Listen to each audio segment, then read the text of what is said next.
कोणत्याही प्रकारचं वाटण न करता डब्यासाठी सुक्या कोणत्याही प्रकारच्या भरल्या भाज्या असू द्या, हा मसाला त्याला तुम्ही वापरू शकता. बऱ्याचदा सकाळची घाईची वेळ असते, मुलांची ऑफिसची डब्याची वेळ असते. मग अशा भरल्या भाज्या करायच्या झाल्या की कुकरला फक्त 2 शिट्यांमध्ये कोणत्याही भरल्या भाज्या कशा बनवायच्या ते बघणार आहोत. आणि आपण दाखवलेला अगदी 2 मिनिटात तयार होणारा मसाला करून ठेवला की आठवडाभर अगदी फ्रीजमध्ये व्यवस्थित राहतो.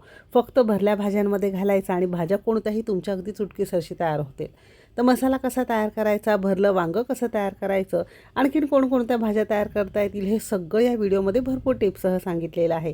म्हणून व्हिडिओ शेवटपर्यंत बघा. चला तर मग सुरुवात करूया.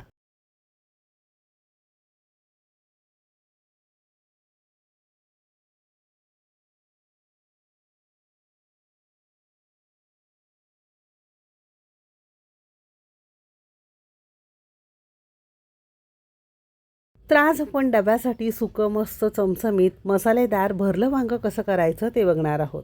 आता त्यासाठी काय केलं आहे, साधारणतः पाव किलो अशा छोट्या छोट्या आकारात काटेरी आपण इथे वांगी घेतलेली आहे. भरल्या भाज्यांसाठी शक्यतो छोटीच वांगी घ्यायची आहे, म्हणजे भाजीला चव छान येते. माझी आजी काय म्हणायची माहिती आहे का, जोवर वांग्याचं देठ हिरवं तोवर भाजीला चव चांगली. म्हणून बाजारातून आणल्यावर फ्रीजमध्ये न ठेवता पटकन भाजी करायची आणि नेहमीप्रमाणे पाण्यामध्ये थोडंसं मीठ घालून 10 मिनिटं पाण्यामध्ये भिजत घालायचं, म्हणजे त्यातलं पेस्टिसाईड सगळी धूळ माती निघून जाते. आणि असं हे एका भांग्याचं अर्धवट आपण 4 भागांमध्ये भाग करून घेतलेलं आहे. आणि एक महत्त्वाची अशी टिप, जेव्हाही तुम्ही भरलं वांगं करताना शक्यतो गोल घुंगरू वांगं ज्याला म्हणताना ते घ्यायचं नाही. शक्यतो किडलेलं असतं. थोडंसं लांब आकारात असं आपल्याला वांगं घ्यायचं आहे. शक्यतो अशी वांगी कमी किडलेली असतात. आता 4 भागांमध्ये वांगी चिरून घेतली की अगदी चिमूटभर यामध्ये मीठ घालायचं, हाताने छान चोळून घ्यायचं. असं केलं की भाजी खाताना पानसटसुद्धा लागत नाही आणि काळीसुद्धा पडत नाही. तर या पद्धतीने आपण सगळी वांगी करून घेणार आहोत. आता इथे साधारणतः पाव किलो वांग्यांसाठी आपल्याला मसाला तयार करायचा आहे. अगदी कोणत्याही पाव किलो भाज्यांसाठी हा मसाला व्यवस्थित पुरू शकतो. त्यासाठी मेजरिंग कपने साधारणतः पाऊण कप, म्हणजे एका कपाला थोडं कमी, खरपूस भाजलेल्या दाण्यांचा कूट घेतला. दाण्यांचा कूट पाव किलो भाजीसाठी अगदी परफेक्ट आहे. आता इथे आपण एक मध्यम आकाराचा कांदा छान जमेल तितका छान बारीक चिरून घेतलेला आहे. चॉपर असेल तर चॉपरमध्ये चिरून घेऊ शकता. 1-2 चमचे बारीक चिरून आपण इथे कोथिंबीर घातलेली आहे. शिवाय इथे आपण काही दिवसांपूर्वी हिरवा मसाला किंवा हिरवं वाटण कसं तयार करायचं ते दाखवलेलं होतं. म्हणजे सध्या आता उन्हाळ्याचे दिवस सुरू आहे. पावसाळ्यासाठी असं वाटण तयार करून ठेवलं ना, ते अगदी पावसाळ्याभर तुम्हाला भाज्यांसाठी वापरता येईल. यामध्ये हिरवी मिरची, लसूण, आलं, कोथिंबीर आपण वापरलेलं आहे. हवी असेल तर याची लिंक खाली डिस्क्रिप्शनमध्ये दिलेली आहे, नक्की चेक करा. इथे आपण साधारणतः 2 चमचे भरून आपल्या कोल्हापूरचा घाटी मसाला किंवा ज्याला तुम्ही कांदा लसूण मसाला म्हणता ना, ते घातलेला आहे. यामध्ये कांदा, खोबरं, आलं, लसूण, कोथिंबीर, अगदी सगळ्या प्रकारचे खडे मसाले, मिरच्या सगळं आपण वापरलेलं आहे. म्हणून ना, जरी तुमच्या भाज्यांना वाटण नसेल ना, तरी भाज्यांना चव अगदी छान येते. रोजच्या भरल्या भाज्या, सुक्या भाज्यांसाठी हा मसाला अगदी परफेक्ट आहे. नॉनव्हेजला सुद्धा चालू शकतो. तर हा मसाला घेण्यासाठी डिस्क्रिप्शनमध्ये नंबर दिलेला आहे, तर नक्की मेसेज करा. अगदी थोडीशी हळद घातली, चवीपुरतं मीठ घातलेलं आहे.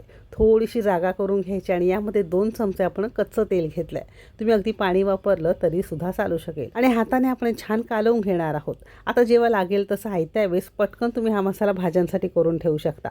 किंवा तुम्हाला हे स्टोअर करून ठेवायचं असेल, फक्त हिरवा मसाला किंवा यामध्ये तेल न घालता असंच कोरडं सगळं जिन्नस एखाद्या डब्यामध्ये फ्रीजमध्ये भरून ठेवलं की पटकन तुम्हाला भाज्यांसाठी वापरता येईल. आयत्या वेळेस फक्त यामध्ये हिरवा मसाला आणि थोडंसं तेल घालून छान मिक्स करून नंतर भाज्यांमध्ये भरायचं आहे. अगदी कोणत्याही प्रकारच्या भरल्या भाज्या असतील ना, तर त्याला हा मसाला अगदी चालू शकतो. जशी भरली तोंडली असेल, भरलं बटाटा असेल, वांगं असेल, दोडकं असेल, भरली कारली असेल, कोणत्याही प्रकारच्या भरल्या भाज्यांसाठी हा मसाला चालू शकतो आणि मस्त भाज्या तयार होतात कोणत्याही प्रकारचं वाटण न करता. कारण यामध्ये आपण आपला कोल्हापूरचा घाटी मसाला वापरल्यामुळे भाज्यांना चव अगदी छान येते. तुमच्या घरी जे साठवणीचं तिखट असेल, कोल्हापुरी घाटी मसाला, कांदा लसूण मसाला असेल, ते सुद्धा तुम्ही इथे वापरू शकता. असे हे मसाले आपण सगळे वांग्यांमध्ये भरून घेणार आहोत. तर पाव किलोसाठी हा मसाला अगदी परफेक्ट आहे. थोडासा एक 2 ते 3 चमचे मसाला उरला की तो नंतर आपण भाजीलाच वापरणार आहोत. त्याने भाजीला दाटसरपणा येतो. म्हणजे तरी तुम्हाला हा रस्सा भाजी म्हणून करायची असेल तरी दाटसरपणा भाजीला छान येतो. आता बऱ्याचदा काय होतं, सकाळचा ऑफिसचा डबा असेल, मुलांचा शाळेचा डबा असेल, पटकन भाजी करायची असेल तर कुकरला अगदी बेस्ट आहे. तर इथे आपण कुकर घेतला आहे. तुम्ही कढईमध्ये सुद्धा करू शकता. कुकर छान गरम झाला की पळीभर किंवा आवश्यकतेनुसार आपण तेल घेतलं. हलकंसं तेल गरम झालं की 5-6 लसणाच्या पाकळ्या फक्त सुरीने थोड्याशा ठेचून आपण यामध्ये घातलं. असं केलं की लसणाचा फ्लेवर किंवा चव भाजीमध्ये अगदी छान येते. थोडंसं परतून घेतलं की जो उरलेला मसाला होता ना 2 ते 3 चमचे, तो सगळा आपण यामध्ये घातला. असं केलं की काय होतं माहिती आहे का, भाजीला छान एक दाटसरपणा आणि चवीलाही भाजी छान लागते. फक्त काही सेकंदच थोडंसं मध्यम आचेवर तेलावर आपण हा मसाला परतून घेतल्यावर थोड्या अंतरावर ही वांगी आपण घालणार आहोत. वांग्याऐवजी कोणत्याही भरल्या भाज्या अगदी सेम पद्धतीने तुम्ही कुकरला करू शकता. कुकरऐवजी कढईमध्ये केली तरीसुद्धा चालू शकेल. वांगी घातलेली आहे या मसाल्यामध्ये साधारणतः 1-2 मिनटं मध्यम आचेवर वांगी आपण छान परतून घेतली. असं केलं की भाजीला चव छान येते. बघू शकता रंगसुद्धा हलकासा छान बदललेला आहे आणि मसालाही छान सगळ्या घरात सुगंध पसरलेला आहे. आता ज्या ताटामध्ये आपण मसाला तयार केलेला होता त्यामध्ये कपभर आपण पाणी घातलं. जर तुम्हाला जास्त रस्सा भाजी करायची असेल तर पाणी तुम्ही इथे वाढवू शकता. जरी डब्यासाठी सुकी भाजी करत असाल ना तरीसुद्धा 1-1.5 कप पाणी अगदी परफेक्ट आहे. कारण यामध्ये आपण दाण्यांचा कूट वापरल्यामुळे गार झाल्यावर थोडीशी दाटसर किंवा घट्ट भाजी होते. म्हणून थोडं जास्त पाणी घातलं तरीसुद्धा चालू शकेल. आता कधी-कधी काय होतं, मुलांना वांगी आवडत नाही. मग अशा वेळेस मोठ्यांसाठी वांगी करू शकता आणि लहान मुलांसाठी छोटी-छोटी वांगी सालं काढून थोडं मीठ पेरून नंतर हा मसाला घालून वांग्यांबरोबर तुम्ही शिजवून घेऊ शकता. म्हणजे मुलांना भरली बटाटे देता येतील आणि मोठ्यांना वांगीसुद्धा देता येतील. म्हणजे तसासुद्धा तुमचा प्रश्न संपून जाईल. झाकण लावणार आहोत. साधारणतः मध्यम आचेवर फक्त 2 शिट्या काढणार आहोत. कारण कुकरला वांगी शिजायला फार जास्त वेळ लागत नाही. 2 शिट्या झाल्यावर कुकर थोडासा गार झाला की झाकण काढून बघितलेलं आहे.